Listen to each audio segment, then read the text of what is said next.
Ladies and gentlemen, welcome to another episode of Vet Talk. As you know, this is a show we created to sit down with military veterans to talk about their life before the service, during the service, and now after the service. I'm your host, Fallujah, United States Marine Corps veteran. Today is a special episode for me because I have my recruiter here with me, Master Sergeant Kitchens, who retired from the Marine Corps after 20 years. And it's been, 18 years since you recruited me? About 18 years. My man, welcome to the show, brother. It's a pleasure. Good to see you, man. Likewise. It's crazy. You looking good, brother. I appreciate it. Because I expected you to not, Hey, come on. after 20 years in the Marine Corps and you've been all over the world, Iraq and so on, and it's good to see you, brother. Appreciate it. Likewise. Man, talk to me, man. I mean, where you living now? I'm located in Maryland right now. Maryland? So is that where you from originally? No, Georgia. You from Georgia? Georgia. So what was life like growing up in Georgia? Oh man, growing up, I actually wanted to be a farmer. Did you grow up on a farm? I grew up on a farm.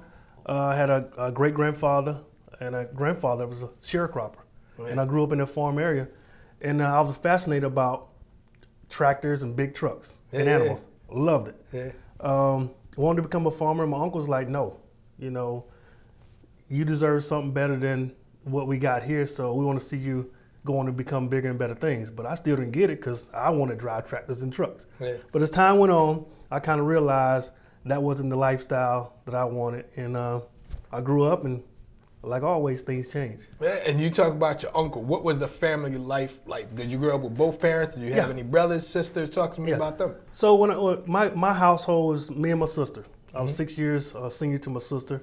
And we grew up in the household, both my parents. So I was fortunate enough to experience that. And I had a wonderful childhood up through high school. Yeah. So up to high school? Up through high school. Oh, okay. Up through high school. And what did your parents do for a living? Your father was a farmer too? No, my father, he recently retired this year from a power company. My mom, she's about to retire. She's in the nursing field. Yeah. So she's about to retire here pretty soon. And it was just a pretty good mixture of experiences and careers, career paths that my family have chosen. How were you in high school? Oh, man, I was a clown. Hey? You still a clown today? I was a clown. Leave it at that. Nah, I believe it. I believe it. And you played sports, though? Oh yeah. What'd you play? Played football. I played all sports. Yeah. With track, baseball, basketball, but my main one was football. Yeah. Which I also played in the Marine Corps too. Yeah, so nice. That kind of played in my favor a little bit. Is that how you got recruited? They told you would play football in the Marine Corps? Well, it was one of the key things that he brought up. Because you did that to me. Because he realized what my interest was. And it's funny you asked me that question because I actually talked to my recruiter for the first time as a joke for me to get out of class.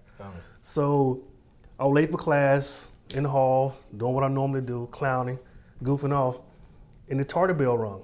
So if you get so many tardies, you get after school detention. If I'm playing sports, I can't go to after school detention. I gotta go to practice. If I don't make practice, I don't play on Friday. So I walk into class late, walk by the guidance counselor's office, look to the right, who do I see? Then Staff Sergeant Figgin. I'm like, you know what? Let me go check him out, because the military is nothing, nowhere near what I want to do, what I had in mind. So let me go in here, clown with him for a little bit, give him a fake phone number, and have him walk me to class. Went in, boom, boom, boom. I'm like, yeah, do me a favor, walk me to class. Yeah, sure, I'll walk you to class. He walks me to class. I come in and I kind of open the door a little wider so my teacher could see the recruiter standing behind me. The recruiter gave the nod, like, boom. Was he a Marine recruiter? Or Marine recruiter. Okay. The recruiter gave my teacher the nod, like, Tony was with me. Teacher, like, okay, cool, sit down. So a couple days went by. I think it was a Thursday because we have short football practice. We have football meetings on Thursdays. So I'm back on the pond fishing. Who do I see? Walking across a muddy field in dress blues, a Marine Corps recruiter. So I'm like, okay, here come this guy. Cool. I entertained this for a little while. So we sat and chat. He was talking, I was fishing. I don't know what he was saying. He was talking, I was fishing. So this kind of went on for, I would say, probably a few weeks. Then as my senior year in school, I had a talk with my father, and he was giving me, hey, it's a juncture in your life where you got to make decisions on what it is you feel comfortable doing, what goals you have, what aspirations you have, what is your plan? I didn't really have a plan. All I wanted to do was play football. Yeah. I had a scholarship. What'd you play? What position did you play? I played running back and fullback. Well, I started with fullback and I ended up playing running back my last 2 years. You know, and pretty good.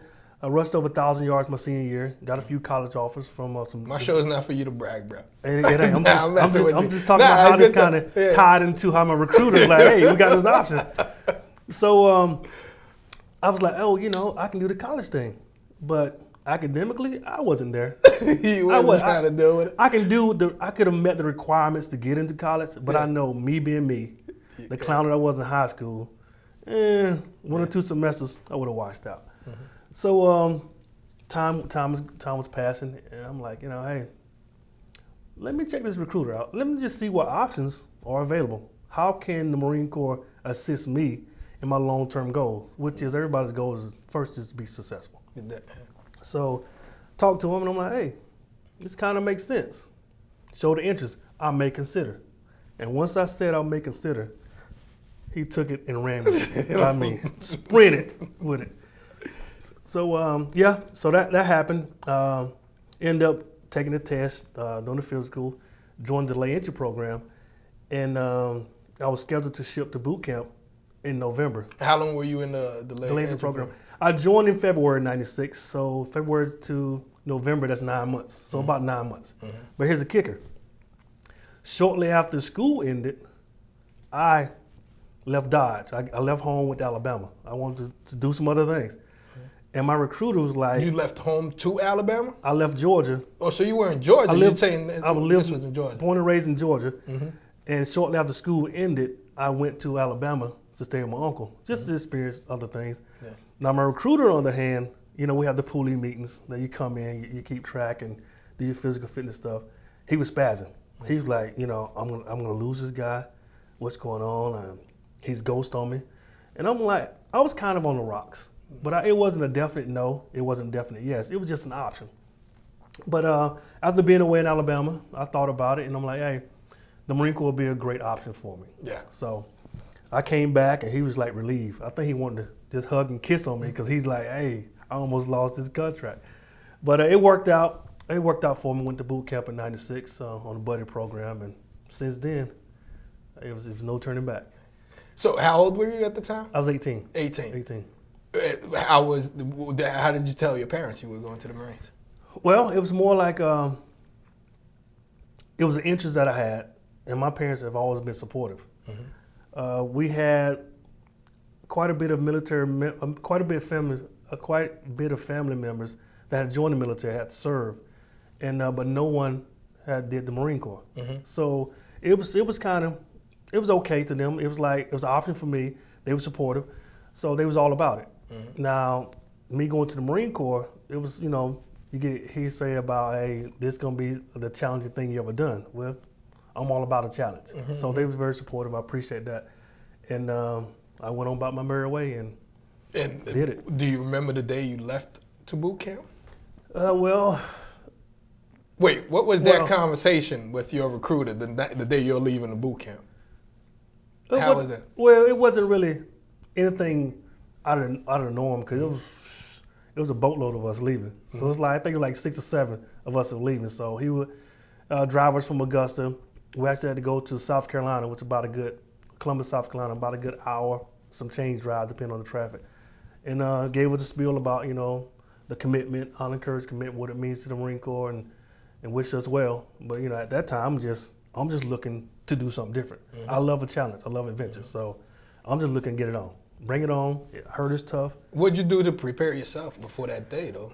Did you even try to like learn more about the Marine Corps or military knowledge just to prep yourself? No, not much, because I knew no matter how much I read, how many movies I saw, or how many people I talked to about their experiences and their thoughts, it was going to be nothing like the realistic thing that I'm going to experience.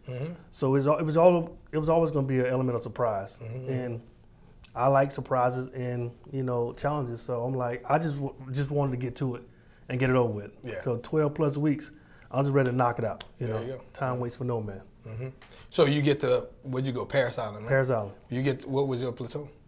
Platoon 1010, Delta Company, Platoon 1010. What's the First Delta Battalion. company? That was Battalion. 1st Battalion. Oh, yeah? So you were by the parade deck too. Yeah. I look out the window, see the parade Deck right there with the chow hall right Yeah, behind you. next to And what's that thing that's next to the parade deck? Like medical. BAS or something like that? BAS. BAS. That's when like you get hurt. You got to go through that. Yeah, you go to the BAS. So you 1st Battalion. Oh, yeah. What's your boot camp experience? What did you expect from boot camp? Well, me being the size that I was, I always been a big guy. Mm-hmm. So naturally, some of the other recruits were looking up to me as far as like, hey, this guy should know his stuff. When I don't know no more or maybe no less than what you know. We're here for the same thing, so let's just whip it on. But someone look at me as far as like, hey, whatever Kit's doing, we're gonna follow his lead.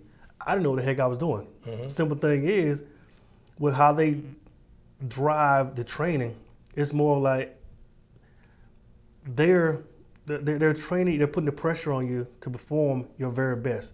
So with them putting the pressure on us and we having the mindset as far as not ever quitting, it was like win-win, because unless you mentally quit, everything else is kind of fall in place for you. And that's what I kind of try to tell other recruits, just keep trying, because I don't know everything. Everything's not jive and just happen easy for me. You got to push. You got to push through some things. So now your peers saw you as this leadership role. Were you ever a squad leader or platoon guide or something? I was 2nd squad leader for a short spell until I got fired.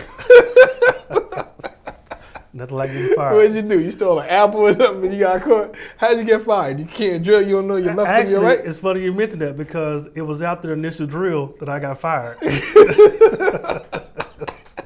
Because you don't know your left face, right face, any of that? Like, I'm just clowning around. And so after the initial drill, we did outstanding. Yeah. Senior drill instructor comes in and just calling out people's names like, hey, how good of a job you done.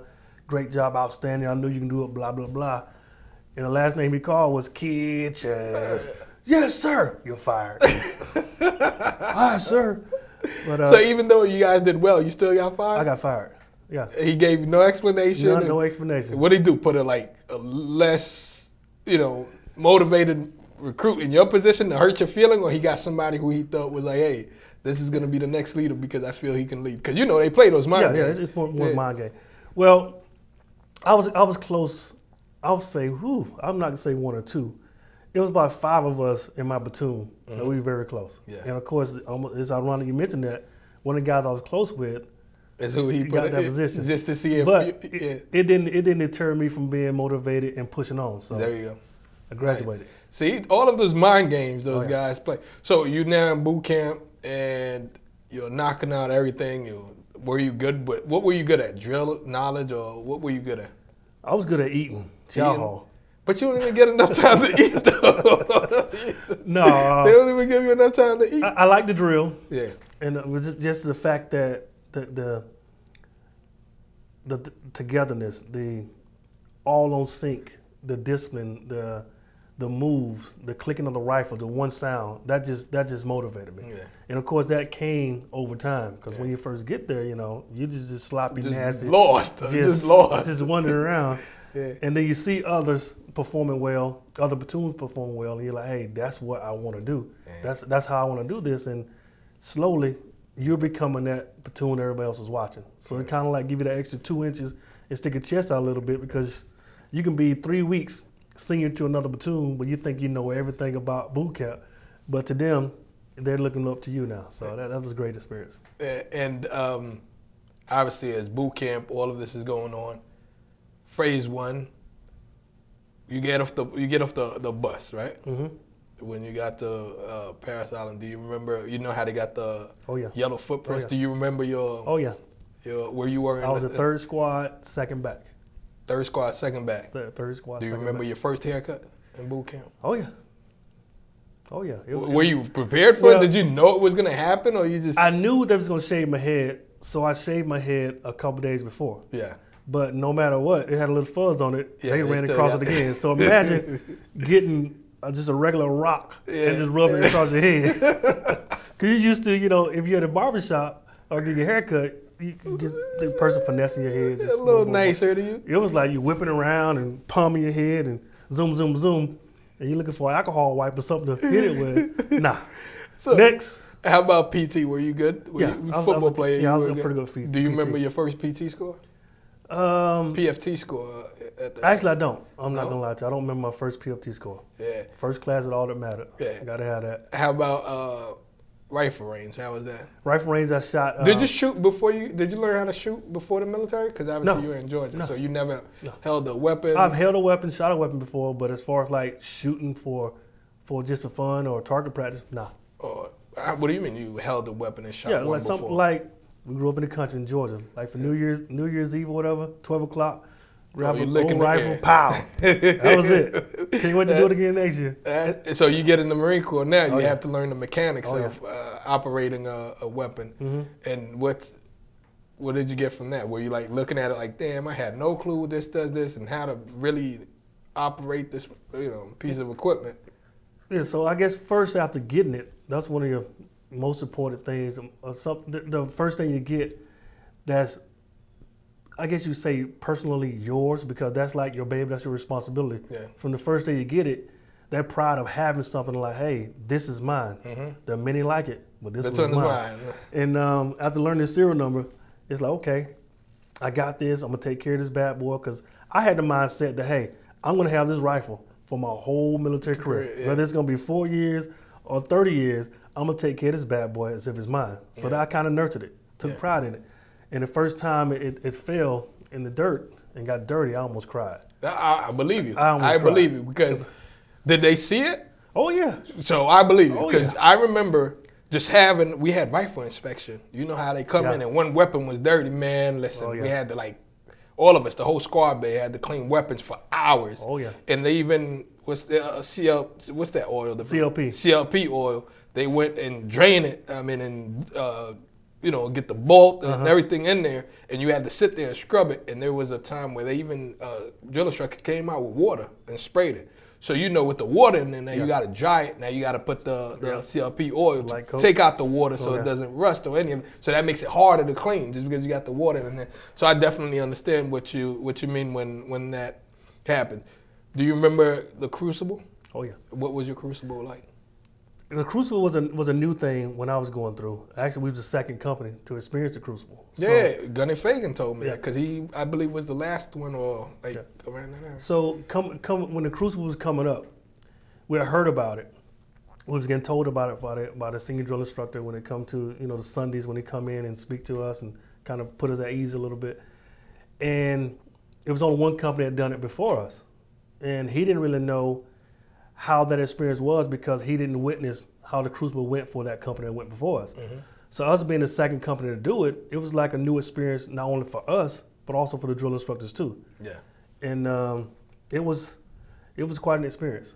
With the meals we had, I think we got 3 MREs, and we had to break it down to where we have equivalent to 2.5 Yeah, MREs. because you take out all the extra stuff and you field strip it. Yeah, we had to do that too. And a new MRE had came out.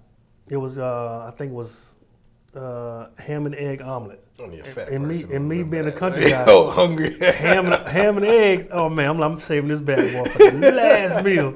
I know I'm gonna be hurting, right? So that's what I did.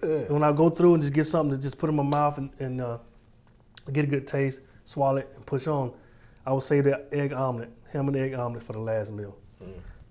When I open that bad boy up, the smell that came out of that bag, but I'm like, okay, maybe it's just a smell. I tasted it. Oh my goodness. I just went hungry. I survived. I just couldn't do it. I couldn't do it. The MRE just wasn't cutting it. No, I couldn't do it. So Crucible, you go up for how many days was it for you? I want to say it was 54, 56 hours. It's more than 2 days. So more than 2 days.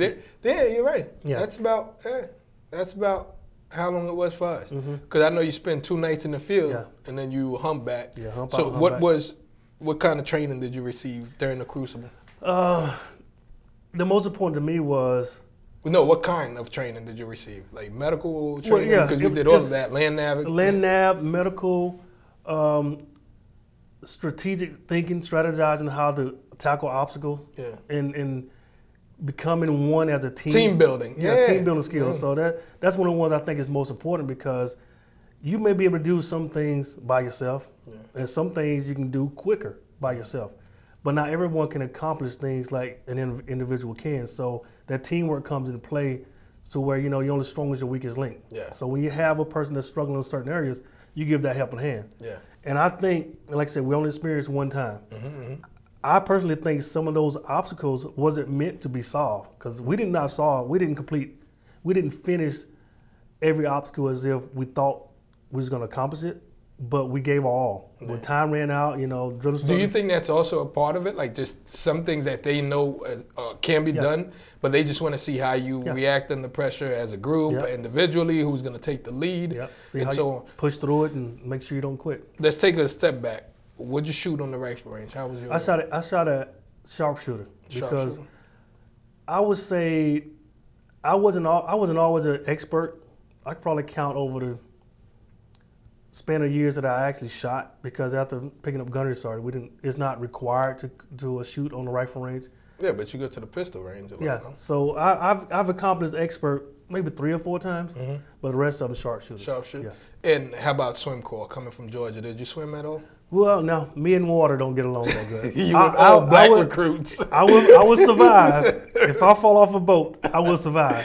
So what did your drill instructors even drill you about black recruits? Y'all, all of you guys are not gonna make it. There's gonna be a couple of whites who don't make it, but majority of you brothers are gonna, we're gonna have to come back here. Did you get that speech? Oh yeah. So when I got, because I'm already nervous, because I just don't do water for recreation. Like I said, if I fall off a boat, I'm gonna survive. So I remember the instructor saying, hey, if you feel like you're being nervous, just relax and you can float, you'll be okay. So I go on the tower, I think it was like 10-foot tower, step up, hang pinch your nose, and hang 10 toes, and fall, and just leap out. Hit the water, boom. I'm like, okay. I didn't move. I'm rehearsing in my head. If I stay calm, don't move, float to the top. Stay calm, don't move, float to the top. And around the 3rd time I said that, I felt the bottom of the pool on my butt. I'm like, whoa, hold on, this ain't the top. So I started spazzing, trying to fight all the water. So they came and grabbed me, pulled me up, go sit in the unk aisle, blah, blah, blah. Write your folks, they'll let them know you're not gonna graduate on time, and blah, blah, blah. And I'm like, whoa, not graduating on time. Sending bad news to my folks, nah, that ain't gonna happen. So hop right back in the line, got up there, bloom, pop up, backstroke to the side. There you go. And did you have to do that from one end of the pool on your back? Did you have to do that? I don't think it was the whole length of the pool we had to do. Nah, sideways. It should be sideways, yes. This way, and then this is where you have to jump from, and then you got to go this way, which is still pretty wide, pretty big. Did you have to do that? Yeah. Sideways with the strokes like this, and then you had to, and you come back, you had to do the doggy paddle. The doggy paddle where you can't make any noise and you got to keep only your head above water. You had to do that. And how about floating? I was terrible at that. Yeah, I probably did the minimum when it comes to the floating, mainly because I'm just not comfortable in water. And just when I get to the point where I'm got a good balance, I'll start tensing up in my legs or whatever. But I'll pass. Yeah. But it was just that nervous that I just wasn't comfortable in water. Yeah. So, and did you had the old camis, right? The old camouflage. And did you have to go under the water, blow under it to create that flow? Take the float. Yeah. The bubble and hold it tight, and then did you have to do it? And how was that? I didn't believe it actually worked because it seemed like, okay, blowing air into your blouse, how's that gonna seal? But it's ironic how it's designed when it gets saturated with water. It can pretty much be airtight, and as long as you hold the top tight, collar, you'll be okay. And that's what it is. It's plastic. It's like the air doesn't, pop out of the material. If you have an open, crack, it does, but it's almost like magic. Yeah, so it works that way. So swim corps, you got through that finally. And what was graduation day like? No, whoa, I skipped that. We're skipping something? Yeah, man. When did you get your EGA? At the completion of the crucible, when we marched back, we came back to the Marine Corps statue with the Iwo Jima statue, and we had formation, and that's when we had the Eagle Globe and Anchor ceremony. And when I say, I mean, the first time I'm getting chill bumps just talking about it. When I received my first EGA, which I still have till today, that moment, the tears that was coming out of my face, just tears of joy.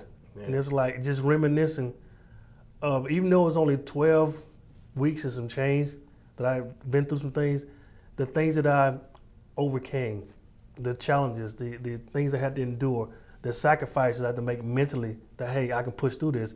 You're remembering all of that. And then fast forward to when I retired last year, same thing. But this time during the whole ceremony, like I said, I'm getting goosebumps. As the band was playing at my retirement ceremony, when my guests was coming in and being seated, I'm sitting down. As soon as the band started playing, I started bawling. Yeah. You know, Yeah. And it wasn't any regret. It was just tears of joy and just me it's an accomplishment, reminiscing about the things I accomplished and who I spent time with and those that meant so much to me.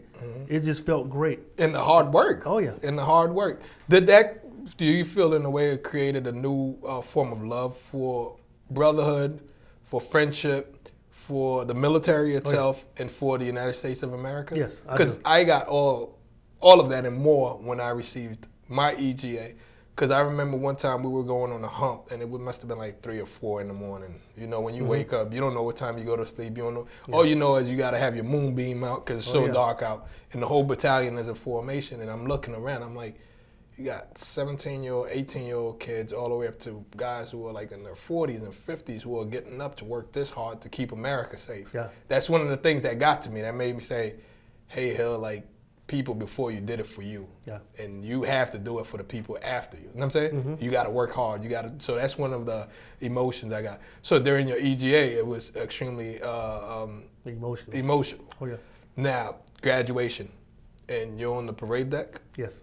You already had your EGA then. So in between that time, from the time you received your EGA to graduation, were you treated like a Marine or you were still a recruit? Treated like a Marine. From that moment of getting the EGA and going to the Warriors breakfast, the conversation, just the tone or the way the drill instructors talk with you, it's like, oh, hold on. What happened? This is a different drill instructor? Yeah. Because a couple of hours ago, you were thrashing me. Yeah. Now we're making eye contact. We're having a conversation as if we've been knowing each other for all of our lives. Yeah. It's kind of changed because we kind of shifted from the nasty thing that wanted to be.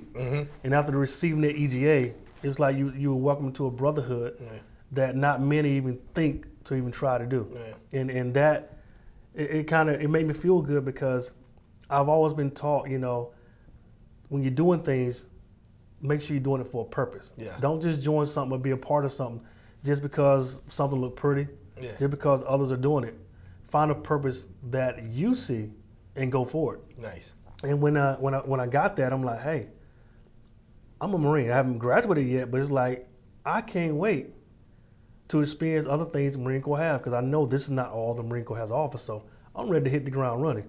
So for the last couple of days until graduation, it was phenomenal. Graduation day, you in your Charlies? What did you wear to graduation? We had Deltas. Deltas? You in your Deltas, the whole battalion. And I must say, as a person who has experienced that, it's the most beautiful thing in the world. Oh, yeah. No one can tell me differently. I just believe it's, even though I was a part of the formation myself, but just watching from, you know, how you march around and then you go to the back of the platoon and you got your everyone is sharp wearing steps and you got your drill instructor holding a sword and marching everybody. How was that experience and feeling for you?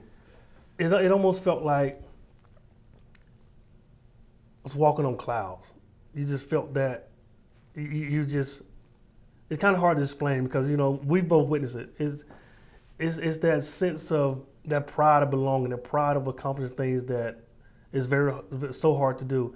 Just being a part of a brotherhood, you know, if you fall, if you get weak in a certain area, you know you have someone that has others that have your back that are not blood related.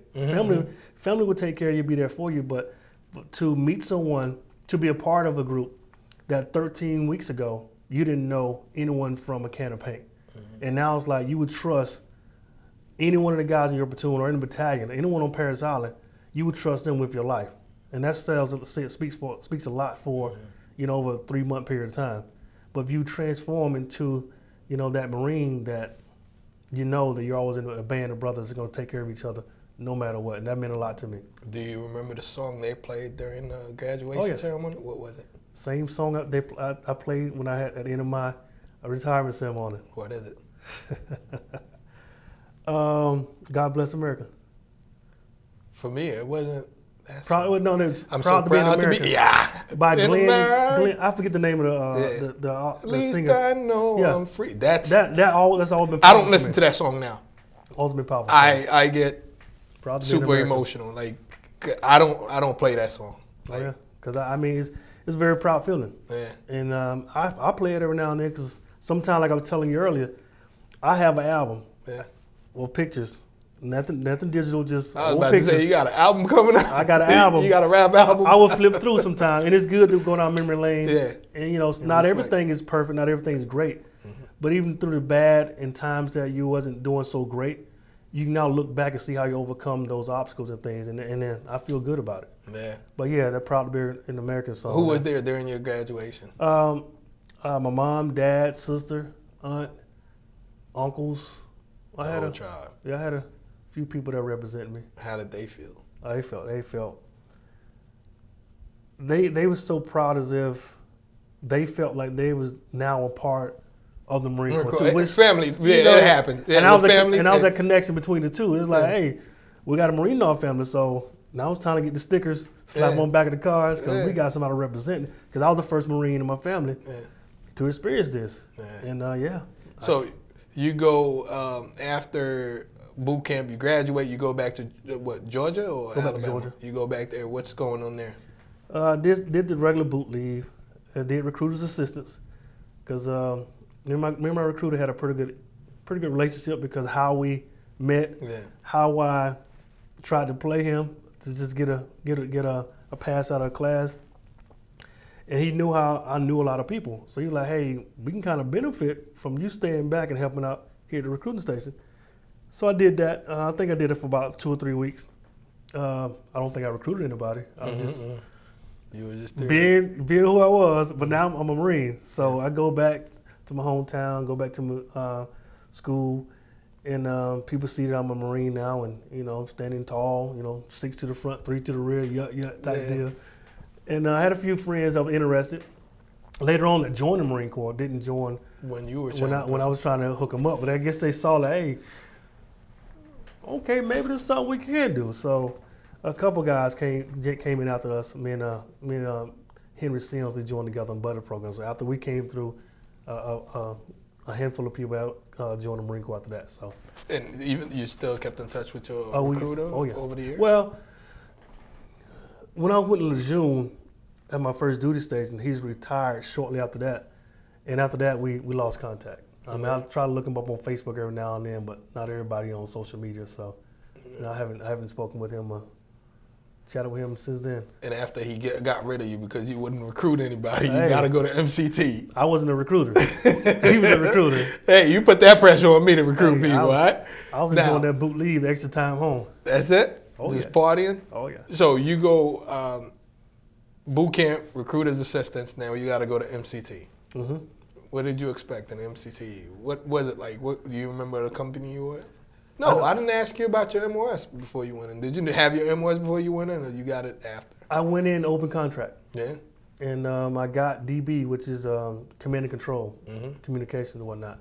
And after boot camp, I was assigned with 0621. Well, now 0621, then 2531, a field radio operator. So that was my beginning MOS. Yeah.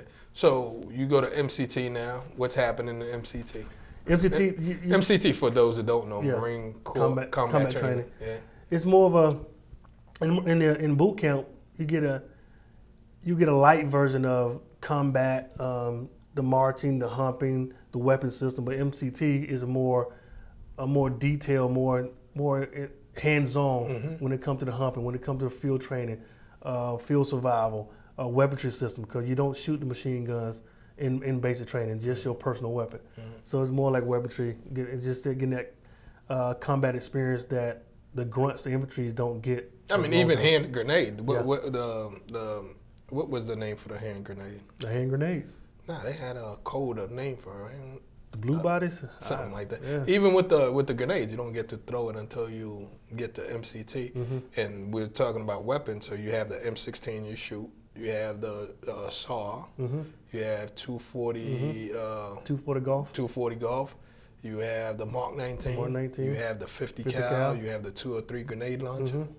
And you throw the hand grenade. That's so it. it's like, yeah. So you do all of that, and obviously you do a lot of land nav, and you have the smoke bombs, like for helicopter signal when the LZ. That's another thing you got to do there. A lot of practical application, apps. You get out there to learn how to call instead of booby traps. Yeah. Did you guys do that during that time too? Oh, yeah. Like the minefield and so on. Oh, yeah. So with MSgt. And after you're done with MSgt, you go to MOS school.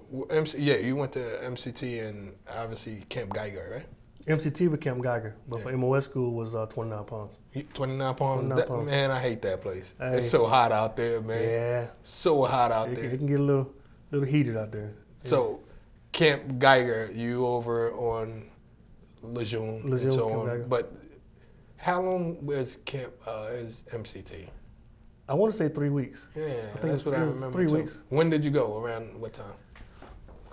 I would say it was around late March or April of 2000. It was still fairly 1997. cold. It was still fairly cold then, right? So how was that dealing with the cold? It wasn't really bad because being from the area, the March April time frame, you get into the spring atmosphere, so the cold is kind of like leaving a little bit, but.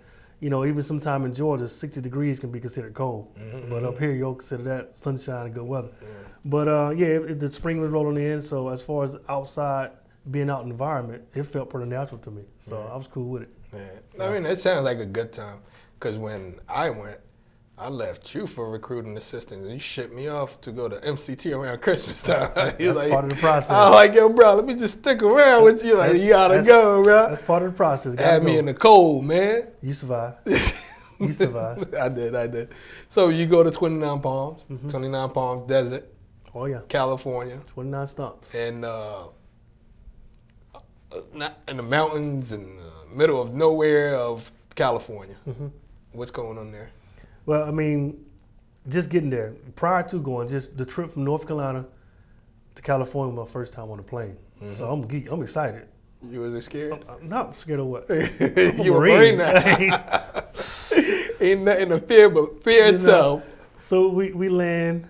I forget what airport we land at. We take a bus ride out to Palm Springs.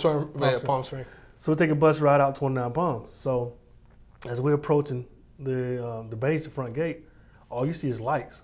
Like, oh, okay, this is a big city. Oh, man, look at here. Lights for days. Take a ride up to the receiving, get out, still looking.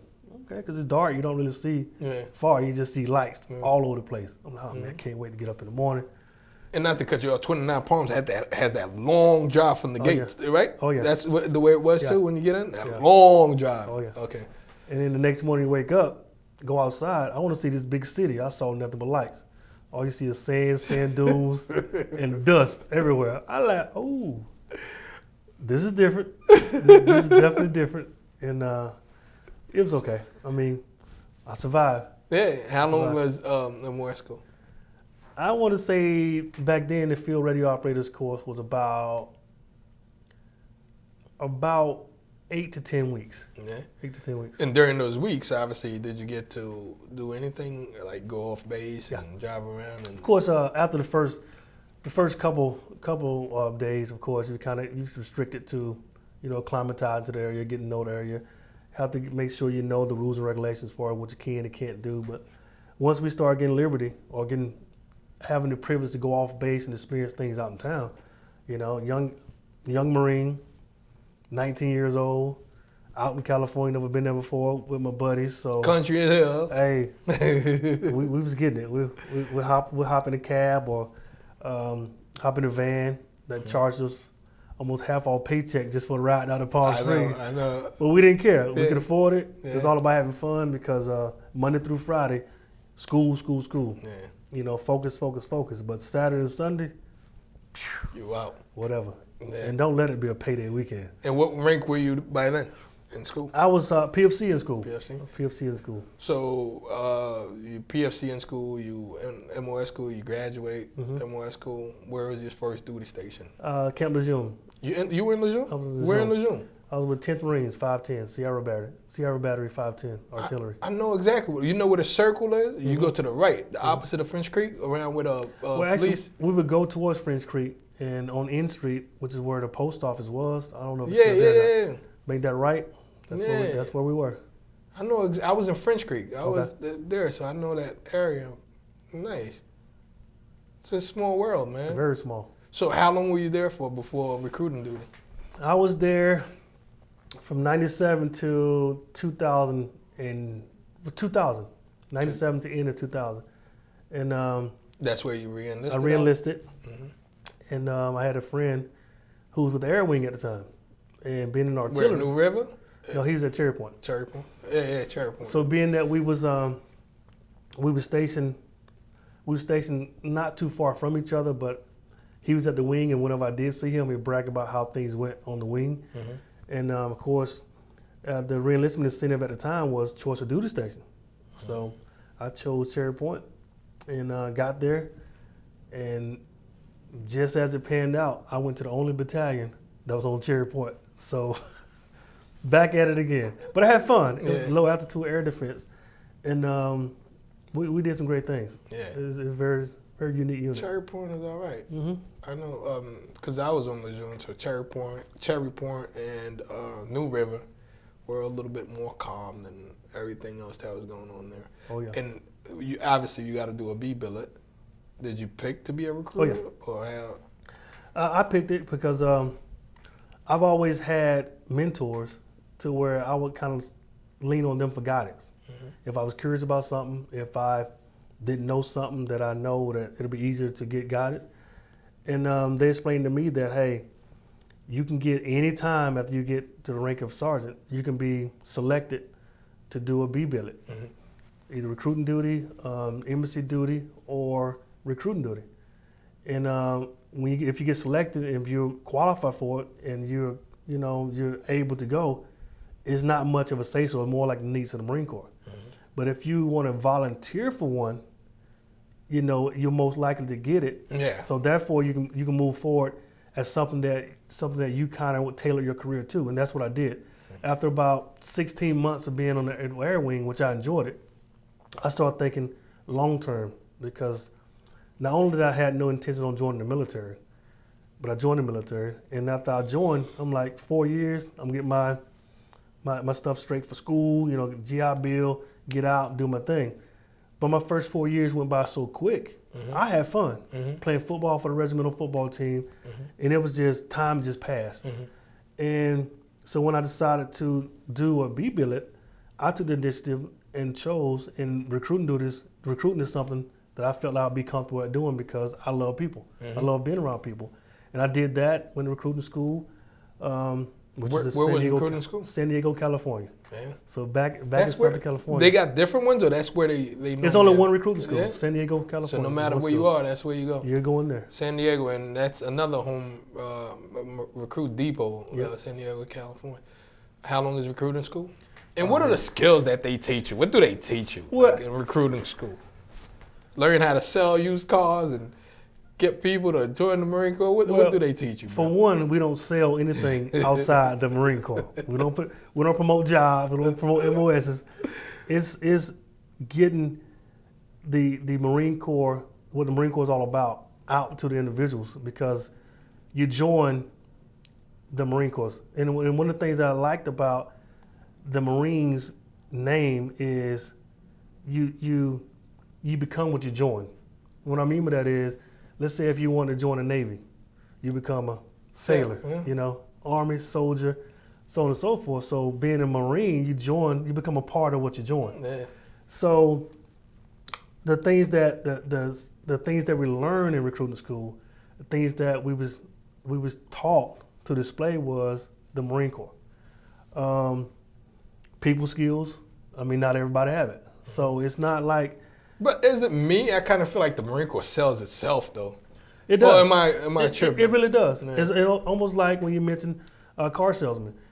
If you know what you want, and you can testify to this because this kind of apply to you. Mm-hmm. If you know what you want, you know what your budget is. The car is going to sell itself. So the salesman is pretty much going to guide you and help you with the admin stuff. But if you know what you want, you know what you're getting, you know the perks, you know the pros and cons, it's going to sell itself. Mm-hmm. But does that mean you accept my offer for your car? We'll discuss that later. We got it on camera now. We'll discuss that later. You're right.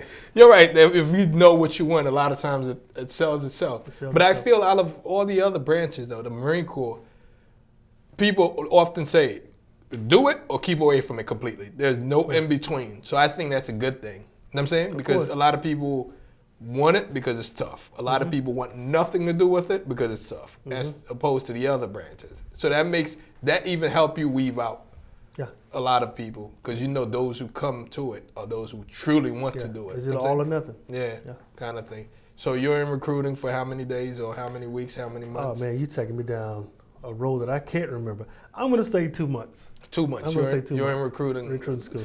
And now, what rank are you? I was a sergeant at the time. So when did you pick up corporal?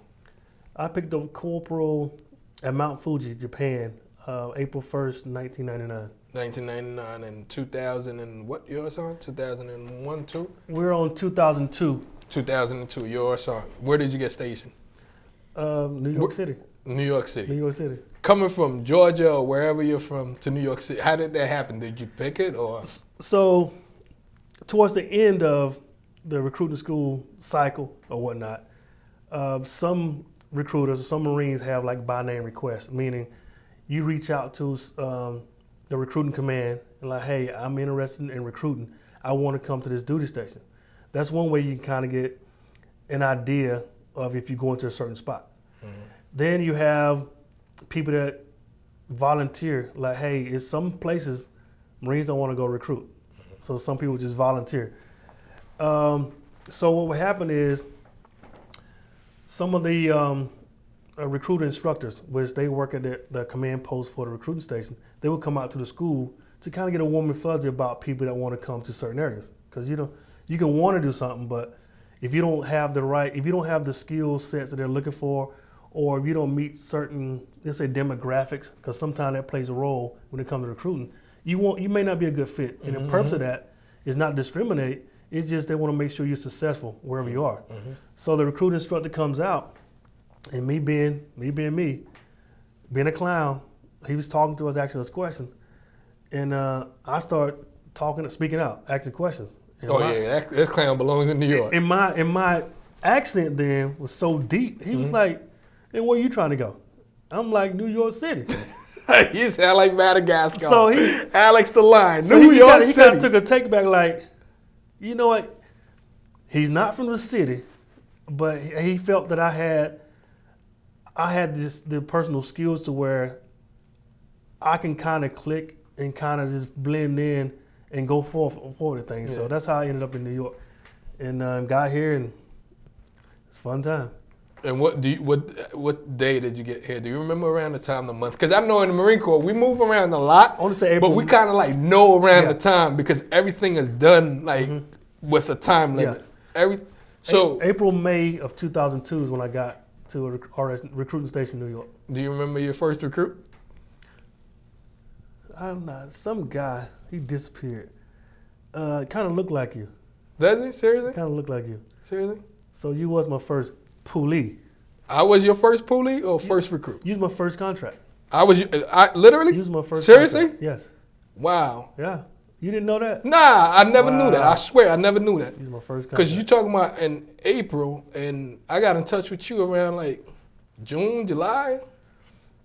Because August, we had to do paperwork. The end of August was September because I had to finish my high school stuff over the summer. You're absolutely right. Yeah. You're absolutely right. You were my first contract once we started doing that filming for the Uncle Sam Wants You. So you're correct. I apologize. I'll back up on that one. Yeah. You were my first recruit. You were my first contract when we started the filming. Yeah, so I wasn't the first person you sent to book. Yeah, I was like, nah, man, you crazy? Like, so What is recruiting like? Recruiting in Jamaica, Queens. Like, what is the process? Like, what was going through your head? Like, did you feel like, okay, I belong here, and obviously you were in a black neighborhood. Did you feel like being, well, even though the station was mixed, but did you feel like, okay, it's easier for me to approach people, or for people to approach me, or for me to talk to people? What was going through your head? Once again, going back to the baseline, I was a Marine. You know, full of energy, full of go get it. Well, even before that, correct me if I'm wrong. Even before Marine, you obviously played football and you were a clown. Okay. And then you got the Marine on top of it now. So I think together that creates a special skill that you know when to be serious and how to clown around to get people's attention. Yeah. No? Right. That's correct. And the way I felt about it is, if I approach you, which most of the time I didn't approach people with arrogance or overconfidence. I would speak to them just as if we having a regular conversation. Now, being a recruiter in uniform, a lot of people feel like whenever you talking to them, you're trying to recruit them. So what my kind of style was, I can have a conversation with you without mentioning the Marine Corps or joining the Marine Corps or talking anything military related. And that's what kind of threw some people off, because they feel like, oh man, I was expecting this boring sales pitch about joining the Marine Corps. But he's actually kind of like a normal person too, because he can sit here and talk about things that don't pertain to me giving him my phone number or him coming to talk to my parents, go to boot camp. So it's kind of like building rapport. And that's one of the things I felt was most important with me being in an area that I knew nothing about. I'm not from here. It was just, I got into a culture that took me in, and I at the same time just opened up and took in what it had to offer. So building that rapport with the local community, that helped me out a great deal. And then that produced, whenever a parent or uncle or cousin had a niece, nephew that was a certain age, they would like recommend them to me, because they're like, hey, I think this guy will be straight up. I think he's legit. I don't think he'll BS you. So just give it a try, see what happens. Yeah. So that's how it pretty much started off for me. And what would you say the challenges were, if any? The challenges was, I would say, rejection. Yeah.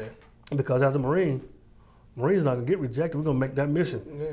But rejection in the sense of, sometimes a parent don't feel the same as their kid. A kid want to do something, and the parents be like, no, don't even think about it, over my dead body, which I respected that. But sometimes you get so crunk on being a Marine and trying to explain to younger civilians what the Marine Corps have to offer. And then at the same time, just when you about to close a chapter on getting a contract, a parent will shut it down, or a family member will shut it down, or the individuals themselves have a change of heart. So, and if there's nothing you can do, is because that's a right that they had. So you have to accept the rejection from time to time, which is part of the process. Is there a contract you had, or a person that wanted to join in that pulled out, that really bothered you more than others because you saw great potential in them that they possibly couldn't see in themselves, or they just? Yeah. It would be my very first one that joined the delay engine program, and I was expecting things to go smooth, but we wasn't taught, how to recruit someone, get them in the delay engine program, and they just fade away and not go to boot camp. It's just, once you start a process with them, you're obligated to stay connected with them and work through the process. And the process being the meet and greet from the first time to going off the basic training, coming back, welcome back as a Marine. That was a process. It was no part of the process to where a step is taken out or is a stop before the end process, before the process of becoming a Marine. So it started from the very first one to where me as an individual, I feel like I have a personal relationship with all of them. And if they have parents that's open to talking to me, even if they don't need the parents' permission, if you live with family members, I kind of want to get the family intake of how things going to be, how they feel about it. Because once a recruit goes off to basic training, when the family have the questions, I want them to be able to feel comfortable reaching out to me. So we have that rapport already built. And I had individuals like, I just can't. I don't want to, I can't, or my parents will feel a certain way if I do. And that's not really legally nothing I could have done. So I just had to swallow that pride pill temporarily until I bounce back and move on. So you have to move on. You can't sit because it's others that needs my attention. And would you say there was also pressure from the Marine Corps, like a certain quotas you have to meet, or did that bother you? I would say no, and the reason being is the station that we had, the group of Marines that we had at the recruiting substation in Jamaica, Queens, New York, during that time frame, we all worked together. Yeah, I saw that. So I know that. I wouldn't say it was pressure. The only pressure if it was anything as pressure, it would be of a sense of keeping the tradition that we had. We had never missed mission. That station had never missed mission in probably over 10 years. And just having the pride of whatever the mission is or whatever Marine Corps needed, if we can go out and find those individuals to meet those criteria, the qualifying criteria, that gave us that pride. So it wasn't as much as, hey, you need to get 50 Marines in 2 days. It wasn't think of that. It was more like, hey, what can we do to make the Marine Corps better? Nice. And that's what made us Station of the Year, and we were successful. How long were you at that station for? I was at this station from 2002 until probably mid 2003 when I became the station commander up in East Bronx. What schools were you assigned to? As a recruiter, I was assigned to Jamaica High School and Martin Van Buren. I just had two. Martin Van Buren? Yeah, Martin that's Van Buren. right on the border of Long Island and Queens, right? Yes, sir. And you had Jamaica up there. Do you remember our interaction when I wanted to become a Marine? Oh, yeah. Walk me through it, because I know my side of it. Obviously, I wasn't. Well, of course, I wouldn't consider you wouldn't be considered a traditional being recruited. Yours had a special spin to it because you had a interest in it already. So it wasn't the traditional cold call, meaning I call you out of the blue and like, hey, let you know who I am, the reason for the phone call, what the Marine Corps will do for you, blah, blah, blah. It was more of like, almost like the car scenario. You knew what you wanted. You had to get the hell out of there. You had an idea of what you wanted to do. Yeah. And even when I think I mentioned to you about, what I normally do is I have individual interested in the Marine Corps, make sure this is something you want to do because there's other things you can do also. And a lot of recruiters won't say this, but I have no shame in saying it. I would have the guys that 100% want to be a Marine. I want you to talk to the Navy, Army, and Air Force recruiter, see what they have to offer. And if you still want to be a Marine, that shows me that, hey, you're really committed to a decision you've already made. And when me and you first met, when you called me, and it was at the poolie meeting, training the police, and I'm kind of close to going home that day. I get a phone call. Who is it? It's you. So of course I'm not going to turn your back. So it's more like you reached out to me, wanting to know, hey, when can you meet? You're interested in the Marine Corps, and you want to ship out as soon as possible. Yeah. Now here's the thing about those calls. You're not the only person who've ever done that, because most of the time when people do that, it's for a reason, and it's a not so good reason. And those reasons lead to them not being qualified for the Marines. Oh, nah, that wasn't the case. So when we get those calls, we got to treat them all as if, this is a serious call. It's almost like, someone calling 911. The operator on the other end have to take it as being a serious, qualified emergency. So I took that and pick you up. I think I picked you up in less than 45 minutes. Came on back, gave you the practice test. You was amped. I'm like, okay, see how this goes, and smooth sailing. Yeah. Smooth sailing. And how would you say, as far as like my recruitment, like how would you say my process was as far as like becoming and meeting the goals in the, like to do that, like, because I want to get a sense of, because I've never been a recruiter, I want to see a sense of like, is it the same for everybody? Was some easier, some harder? How did they handle it? Because I know how I handle it, but watching somebody who's seen more of us to determine what could have been done better, kind of thing, or what was done. It's almost like having a bucket of grapes or whatever. They're all grapes, same type of grapes, but not every grape is the same. And what I mean by that is every case, every scenario is different. Whether it is the concerns the individual may have, whether the abilities or qualifying factors the individual may have, medical concerns in his prior to meeting a recruiter. So every case, every process can be a whole lot different. Now, there's no such thing as a perfect pulley, a perfect recruit that I've ever had, because everyone, it was a different case. And that's why I personally kept notes and things that I like I said, I wanted to kind of make every one of my people that I met personal, because I'm here to serve you and see that you go through the process the best that I can make available for you, and that's just how I roll. So it's hard to say what is like a typical process. Typical process would be, if I get a book, it'll be meet John Doe. John Doe passed the test. The academic test. John Doe passed the physical test. John Doe passed the psychological evaluation. John Doe then passed the initial strength test. John Doe has graduating criteria, because you can join as a senior, but you can't go anywhere until you got that equivalent to it. You can't go anywhere until you get your high school diploma. So it's that wicked. Now everything is other things in between, like medical stuff may come up, family issues may come up, legal issues may come up. You may get a jaywalking ticket. That can have an effect on us processing you, because if you have a court date, you ain't going nowhere till that court date is taken care of. So it differs. Yeah, it differs. And I remember when I was shipped off, you were obviously had another recruit that we went down with. What was recruit? Did you approach that recruit? Because mine, I called in, and was his different? Akeem Stoney, I would say I think I actually reached out to him. And big shout out to Akeem too, because we grew to be really close. That's my boy.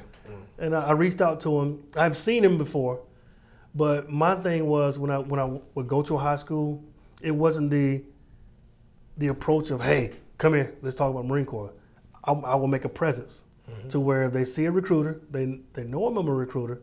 And when I introduce myself to the school in different venues or whatnot, I let them know I'm open to whenever you want to come talk to me or whatever. So I've seen Akeem around a few times. I didn't know his name. So of course, when I first made initial contact with him, we talked about, hey, he goes to Jamaica High School. He knew me from the school. It was Jamaica High School, right? Jamaica High School, knew me from the school. And so when I met him, I put a name with a face, like, oh, okay. And it went pretty smooth. Pretty cool. So how do you remember the night that Akeem and I left to go to boot camp? The morning? It was just early. It was early. Before the sun was up. Is that the traditional process? Because I like the way you did, I like the way you did it. I don't know how other recruiters did it. You know what I'm saying? I kind of felt like automatically you were like a guide. Like you were guiding us, even though from the day that you picked us up, take us to MEP, and send us to boot camp, because I remember when I was leaving, I had a credit card bill and I left you $100. I said, hey man, I'm gonna be in boot camp, man.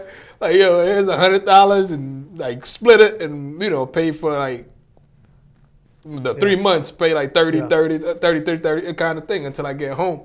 And you were able to do that for me. But I take it not every recruiter would have done that, and I take it not every recruiter would have done it for any and everybody, you know what I'm saying? Because it's like, I don't want to take on that responsibility. And all throughout boot camp, we were still communicating with you. Yeah. And when we got back from boot camp, we were still with you because we did recruiter's assistance with you until you shipped me off and kicked me out and said, you ain't helping me. You had a date, part of the process. You ain't helping me recruit anybody, man. Get your mind to MCT. Figure it out.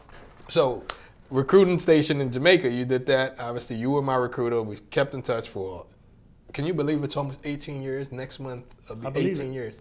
That's crazy. I believe it. I met you when I was a civilian and you were a sergeant. You retired already. And 18 years later, we're here having this conversation.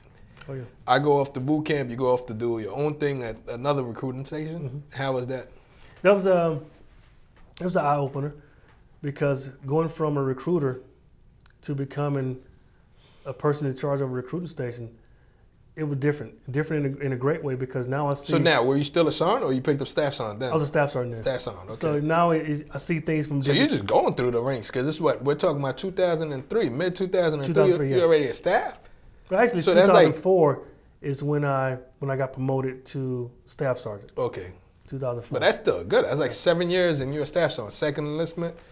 It was Less than 8 years. So yeah. Less than 8 years. Second enlistment. Pretty impressive. So you over there now, you're running a station, and what's it like in the Bronx? And I take it the Bronx is a little bit more diverse.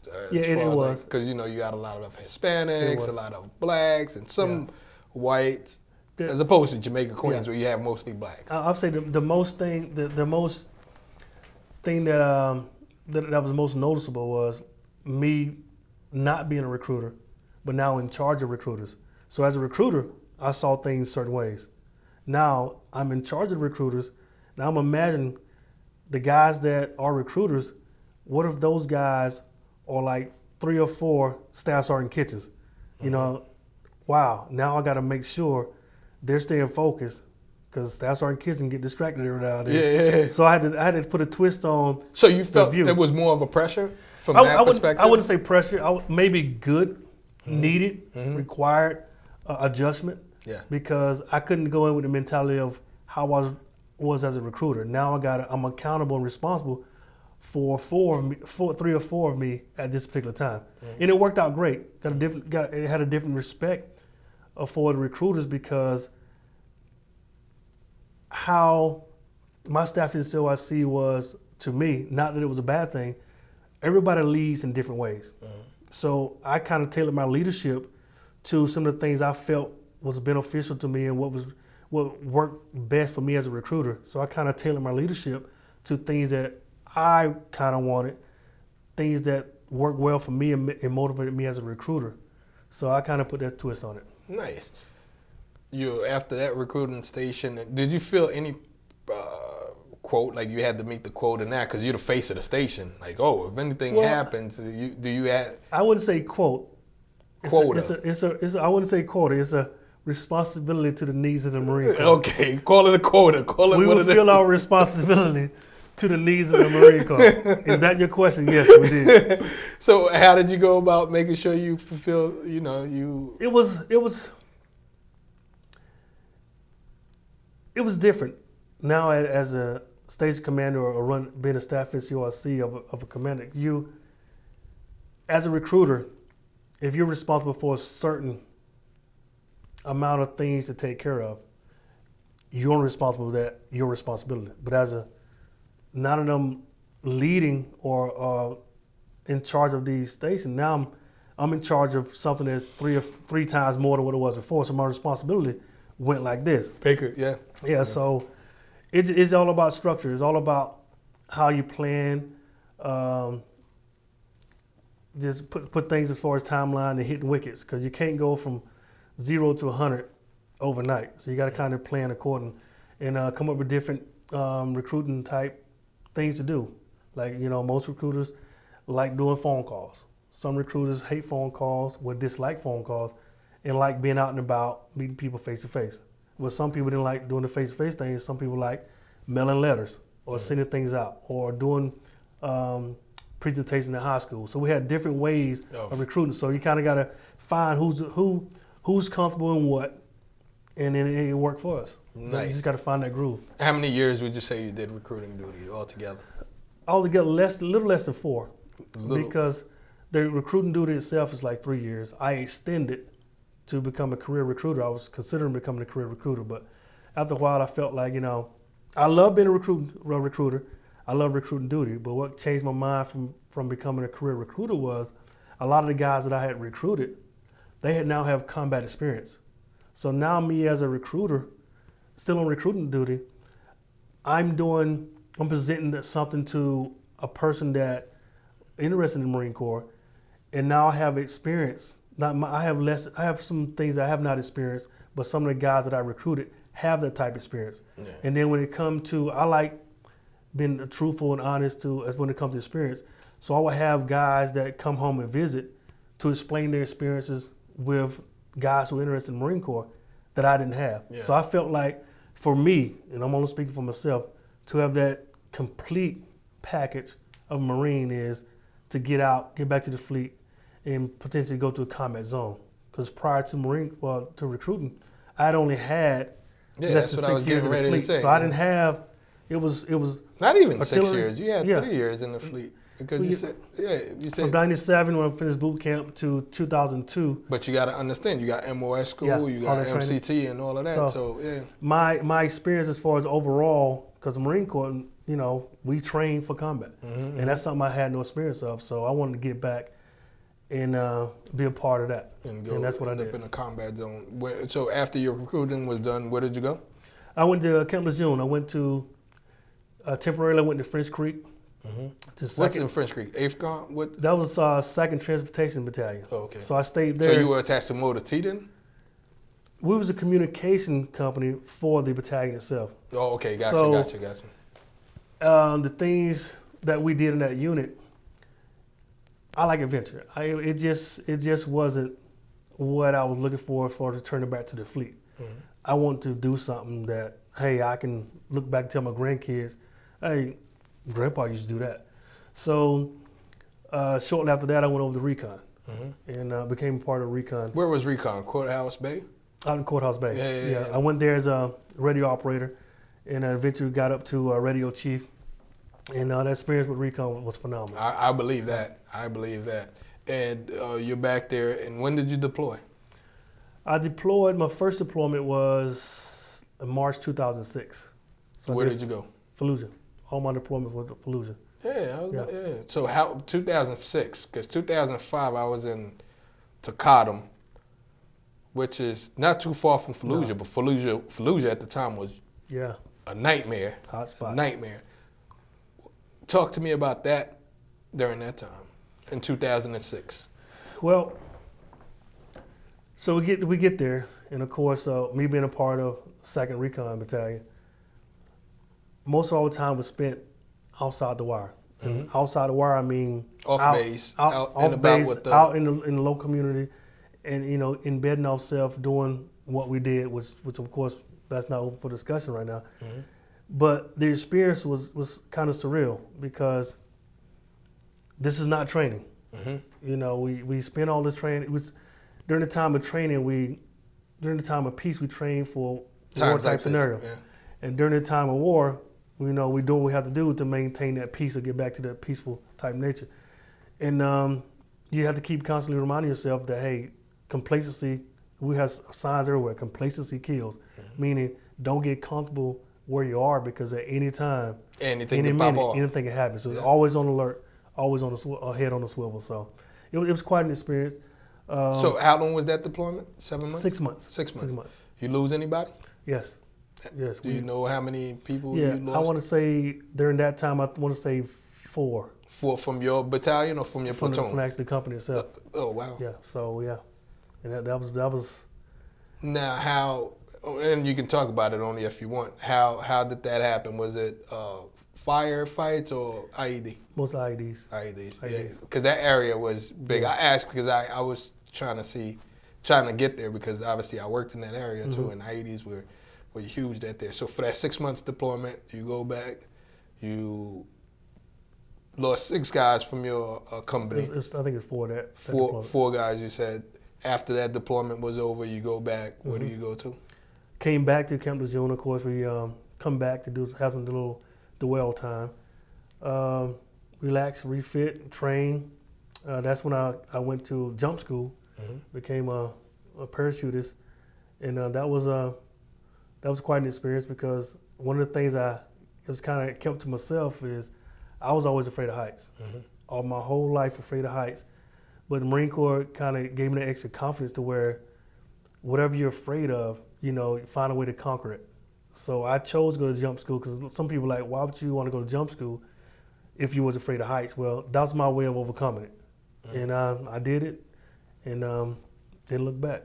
Yeah. Quite an experience. So 2006 you go, but what portion of 2006 did you go? Because you know how for Marine Corps deployment, March to September. September, yeah, that's the way we. So then you come back to the States in September. You go to jump school. How long did it take for you to deploy again? Because you said. So the next. By then you're still a staff sergeant, right? Yes. The next deployment was September or October of 2007. You know, which of course that rolled over to April 2008. I ran into you in Fallujah that time. Yeah. That's who were you attached to? Same company. Still with Second Recon? Recon, yeah. Yeah. And what was your job then? I was radio chief at the time. Yeah. So you were, and did you lose anybody during that time? No. Because Fallujah was hot still during that time when I was there. Yeah, fortunately we didn't lose anyone from my company during the last deployment. Thank God. That was a great thing. Thank God. Not everyone can say that, but yeah. And because like the reason why I asked, because during the time when I was there, I got to see a lot of the, working in electronic warfare, you get to see all the IED stuff that goes on. So that happened, you didn't lose anybody, and everything is going smoothly. And 7 months again, or how long was it? It was 6 months. 6 months. So you go back to the States. Where do you go? Of course, came back to the States, went to communications chief school, because now I picked up gunnery sergeant. So now you got all these great skills under your belt. You've gone to recruiting school, jump school, and now communications chief school. Chief school. Yeah, and that was in 2008. 2009, I'm sorry. Well, promoted to gunnery sergeant in 2008. A couple months later, 2009, I found myself in 29 Palms comm chief course, and got ready to gear up to go to Afghanistan. And that's when we had there was some things going on in Afghanistan. And about 2 days before we was scheduled to deploy, my name came off the list because they don't select it. We was moving in small elements, and it's more like, I wasn't really needed at the time, so I didn't really fight it. And I received orders to go to Norfolk. I was on the naval staff. When I left Recon, I went up to Norfolk, Virginia. Norfolk, Virginia. Yeah. How close is that from Quantico? I would say a good 3 hours. 3 hours at that. And what'd you do there? I was a part of the naval staff. It was called the C4I, Communication, Command and Control, Computers, Electronics. So you were doing all the nerdy stuff now. We had some responsibility with some things with the Navy. You were doing all the nerdy stuff. You went Norfolk, Virginia. How long were you there for? The whole 3 months, 3 years rotation? No, I think I did about just shy of 24 months. Because like all things I do, I kind of seek more adventure. After doing a couple things for a certain period of time, you kind of that excitement kind of go away. Yeah. So after that, I got orders to Air Force Base out in Dayton, Ohio, Wright-Patterson Air Force Base, to be a part of a military police detachment, reservist unit out there. So that was quite an experience. So where's your family through all of this? Because you're moving quite a lot. Yeah, my family stayed in Virginia when I took orders to go to Dayton, Ohio. My family stayed. When you say your family, your immediate family, not your parents, or you had immediate children family, and wife and kids at the time. Yeah. So that whole time they're staying behind, and how's the communication with them, with the kids, and watching the kids grow up? It's pretty clear. Did you feel a lot of driving? Yeah. Did you feel like to focus on work and try to focus on the family was a challenge, or you felt like the family understood it, like this is what daddy has to do? Well, you have to find that balance, because if you don't get that balance, you're going to feel like one is taking more from the other. Meaning, you're committed to the Marine Corps, you got orders, you get a mission, you do it. At the same time, you have a family. That's family.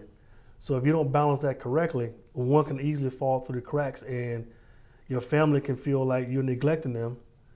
But if you focus all on your family and not what you're supposed to do as a Marine, which is that's your living, that's how you make a living, it can affect your longevity, if you will, in the service. So that's why I always try to tell everyone to try to find that balance, because that's a huge sacrifice you're making for country. Yeah. Like leaving your family behind so you can do all these things, and you being attached to Recon. And for people who don't know, Recon is the Marine Corps Special Force. So you get put in a lot of crazy places, because at the time you deployed, Fallujah was not pretty. You had Fallujah was crazy. You had Ramadi was crazy, and Taqadum wasn't that bad compared to like those areas. But like, what was that place that was in between Taqadum and Fallujah? It wasn't Baghdad. Nah, Baghdad was on the other side. Well, not the other side, but anyway, that whole area itself that they call the Triangle of Death. Yeah. That whole area was just super crazy, and you have kids back home. Luckily, when I did it, I didn't have kids. I didn't have any of that And now looking back at it, it's like hats off to you guys, Yeah. the people who had to really deal with that. But now you're back in the States and things are a little bit better.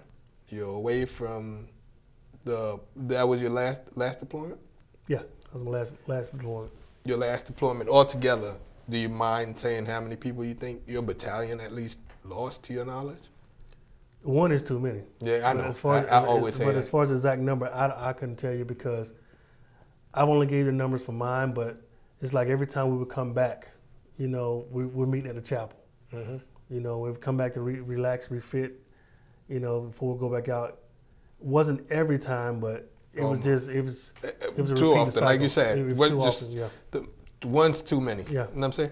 But what was you being in a leadership position, what was your way of debriefing those guys who were deployed with you? Like, what was the process of like? Well, it starts from prior to even getting over there, because if you wait until something really happens to kind of explain it to other Marines of how to deal with it while you're dealing with it, other stuff going on behind the scenes, it's going to be kind of hard. Mm-hmm.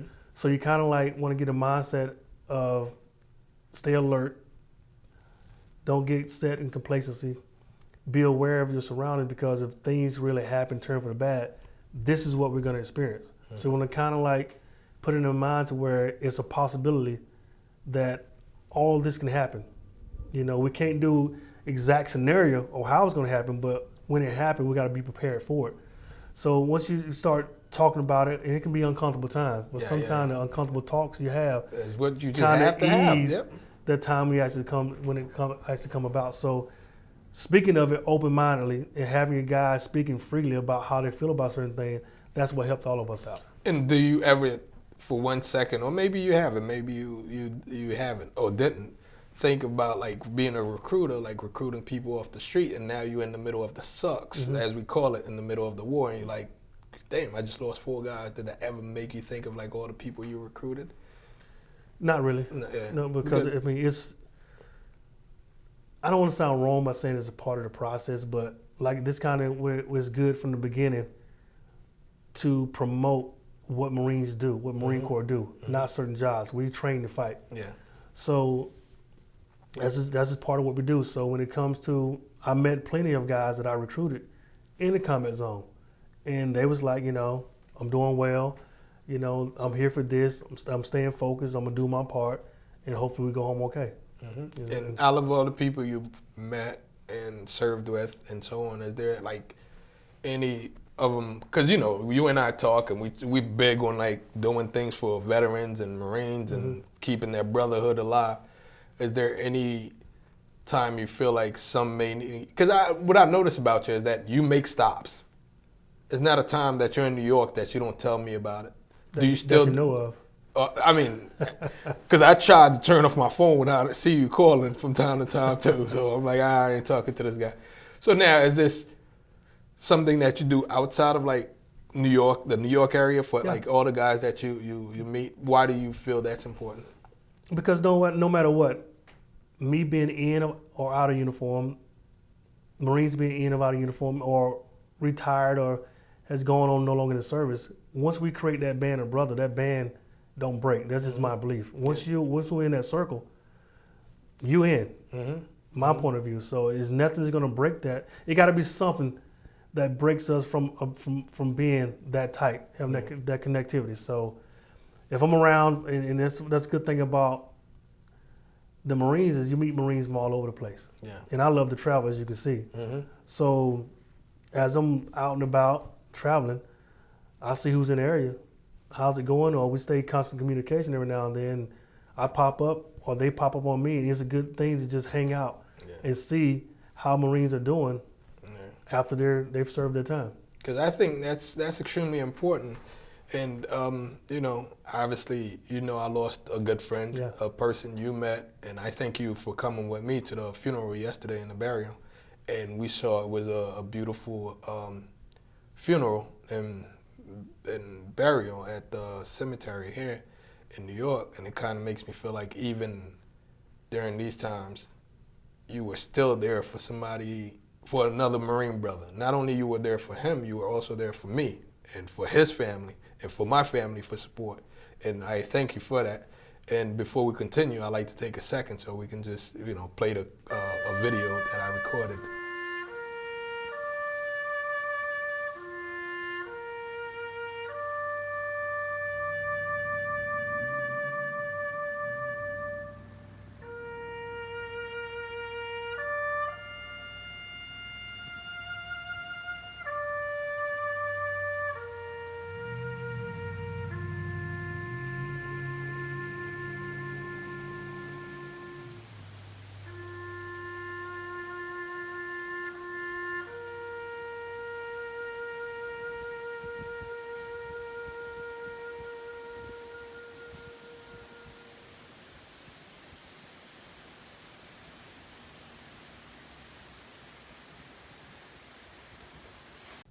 Well, and this, what you just saw is a video of one of our fallen brothers who I served with, and he was recruited out of your station. And thank God nothing happened to him in combat. It was something that happened to him from natural death at home. And we were still like there to show that love, to show that support. So rest in peace to Sergeant Malone. Is this something you get often or a lot, or something that just, because I'm not saying people die because they're Marines. Mm-hmm. We just happen to know more people that die who are Marines because now we have a wider network. Mm-hmm. If you understand what I'm saying. I'm tracking. Because if you, in the Marine Corps, you could be in one formation, you got like 100 people with you. So that's 100 connections you just made. So of course the death rate is going to be higher. Whatever it is going to be higher. From your experience, do you get a lot from like guys that you know from the military as opposed to like civilians? When you say get a lot from like deaths and stuff like that.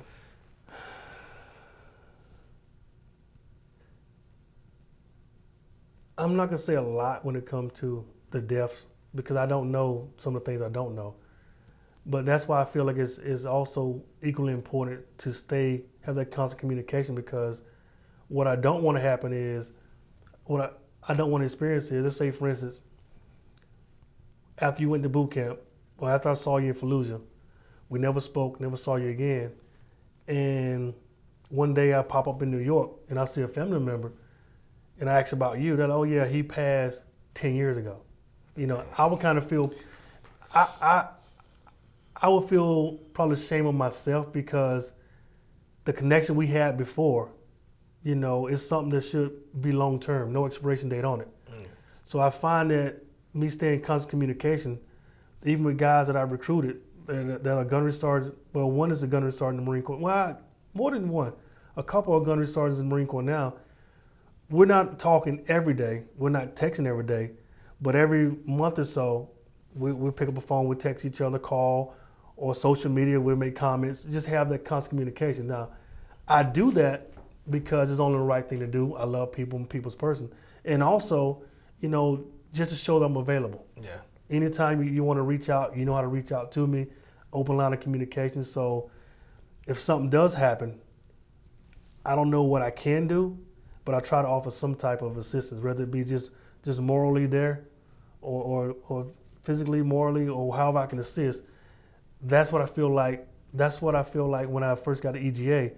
I joined something that I feel will always have my back. So if there's something that I can do, I feel obligated to take care of Marines family or be there in a certain situation for a Marine Corps family, no matter what the relationship was. Yeah.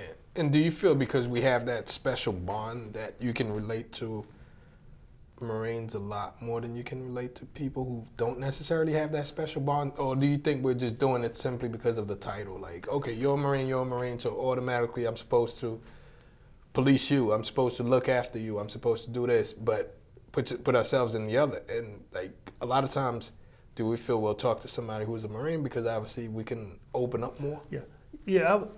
It's different obligations. Because as in the Marines, we can relate to certain things that other people would not understand. And on the same side, other side of the coin is, I know people that has nothing to do with military affiliation, that we can relate to things outside of the Marine Corps and I feel just as connected with them the same as I do with the guys in the Marine Corps that I'm connected with, due to the things that we have in common. how we can relate to each other. Mm-hmm. That's outside of a lot of things, and I have multiple people like that, and that's what I like about being able to be approachable, or being able to, if have certain situations. If you just have one person in your corner, that's cool, that's support. But that one person cannot help you in every aspect of your life. So that's why it's good to spread your wing and show love, because you get love back. Dropping knowledge on my show, hey, man. Watch out. After 20 years of service. 20, how many years? 22 years, 4 months, 6 days. Don't tell me minutes and seconds and shit and stuff, man. So that's a long time, brother. Thank you for your service, man. Appreciate it. During those times, like, you still look young. You still got a lot of work in you to do. Trying to make me feel what are you better doing now, with your days? Nah, seriously. I mean, you haven't changed except for the grades, but you know.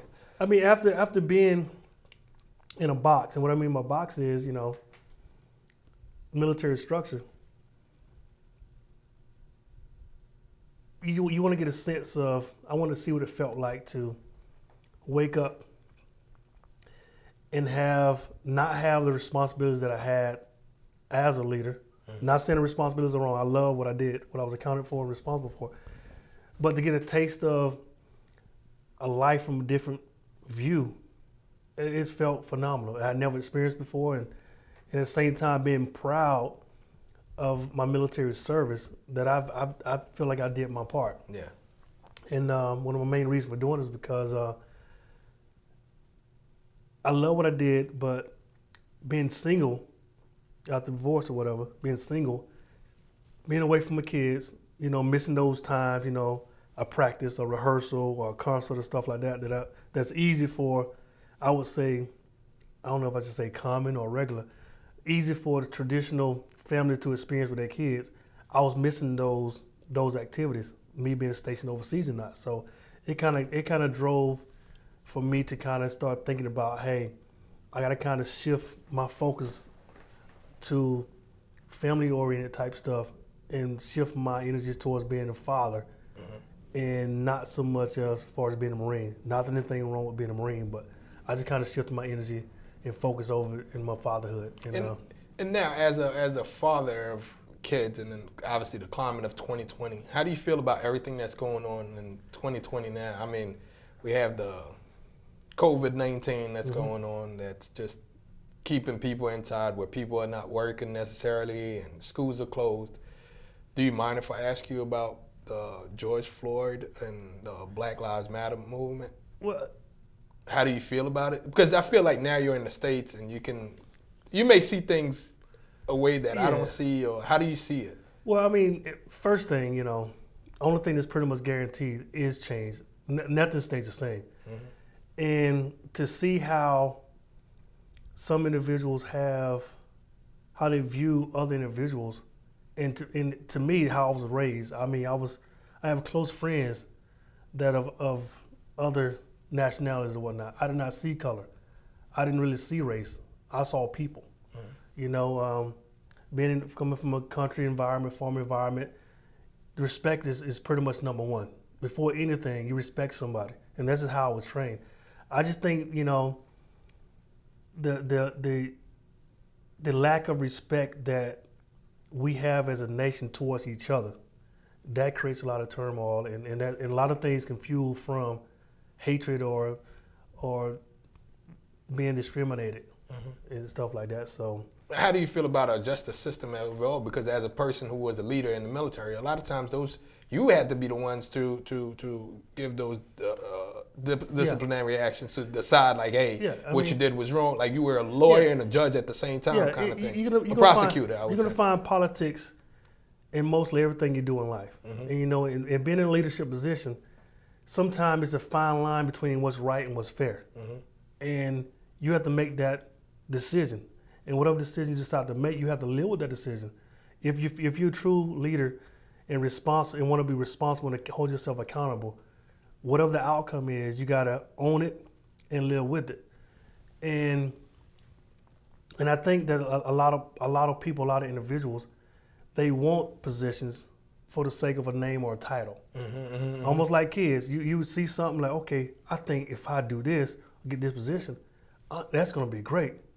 Like when I was not a teenager, my thing was I want to become a teenager. When I had 13, become a teenager. Yeah. Okay, I'm 13 now. 18, I want to feel like an adult. You Or know 16, what I'm saying? that's the age. You get there like, okay, what's the hype about? Yeah. So my thing is, and I'll keep it short and very brief, is I support individuals when it comes to the right person in the right position, doing the right things. Yeah. I mean, if you can hit those three, everything will be cool. But if you put wrong in either one of those, you start off with the wrong person. And the whole George Floyd case, what do you think is right and what do you think is wrong? I prefer not to discuss that. Why not? Because this we can go on for days for this. Well, it could be a simple thing. Do you feel George Floyd was in the wrong, or do you think what happened to him should justice should be served? Well, here's my thing. There's multiple sides to every story. So with me not knowing, and a lot of times I would throw the news on, flip through the news to see what's really being discussed. And it's kind of hard to get a full picture of what's going on when you see certain bits and pieces. And some will show what they want you to see from different angles, different points of views. I don't want to pick and choose my thoughts based on what's being picked and chose for me to be seen. And if I feel like I don't have, I need to put this piece of equipment together, but I don't have all the necessary tools, equipment. I can easily see what it can be, but I don't know the ins and outs of it. But do you feel in our country there's a thing of inequality, where everyone is not treated equally and fairly? Yes.